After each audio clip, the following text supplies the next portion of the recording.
जय भीम मित्रांनो, मी राजेश पोळ। मित्रांनो, सध्या मी एक पुस्तक वाचतोय, त्याचं नाव आहे बुद्ध अथवा कार्ल मार्क्स। हे पुस्तक म्हणजे विश्वरत्न डॉक्टर बाबासाहेब आंबेडकरांच्या रायटिंग अँड स्पीचेस खंड 3 मधील ग्रंथाचा अनुवाद आहे। मित्रांनो, हे पुस्तक डॉक्टर बाबासाहेब आंबेडकरांनी 20 नोव्हेंबर 1956 रोजी काठमांडू नेपाळ या ठिकाणी जे भाषण दिलं, ते भाषण बुद्ध धर्म आणि मार्क्सवाद या नावाने प्रसिद्ध आहे। याच पुस्तकामध्ये किंवा याच पुस्तकाच्या अनुषंगाने डॉक्टर बाबासाहेब आंबेडकरांनी मार्क्सवाद आणि बुद्ध धर्माची तुलना करणारे हे भाषण, मार्क्सवादाबद्दल डॉक्टर बाबासाहेब आंबेडकरांचा दृष्टिकोन आपल्याला स्पष्ट करून या पुस्तकामधून सांगितलेला आहे।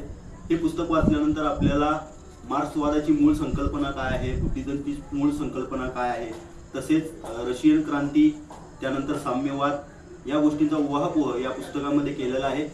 तसेच बुद्ध आणि त्याचा धम्म या ग्रंथाच्या प्रस्तावनेच्या शेवटी एक महत्त्वपूर्ण उल्लेख जो डॉक्टर बाबासाहेब आंबेडकरांनी केला, तो या ठिकाणी नमूद करू इच्छितो।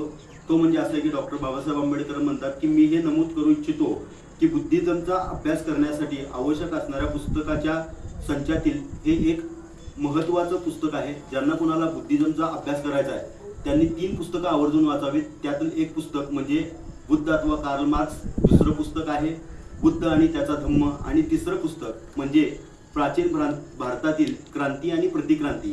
मित्रांनो, हे पुस्तक मी वाचतोय, या पुस्तकाचा अभ्यास करतोय। या पुस्तकातच नमूद केलं आहे, हे पुस्तक विस्ताराने अतिशय लहान असलं तरी खूप वैशिष्ट्यपूर्ण हे पुस्तक आहे। हे पुस्तक मी वाचतोय, या पुस्तकाचा आनंद घेतोय।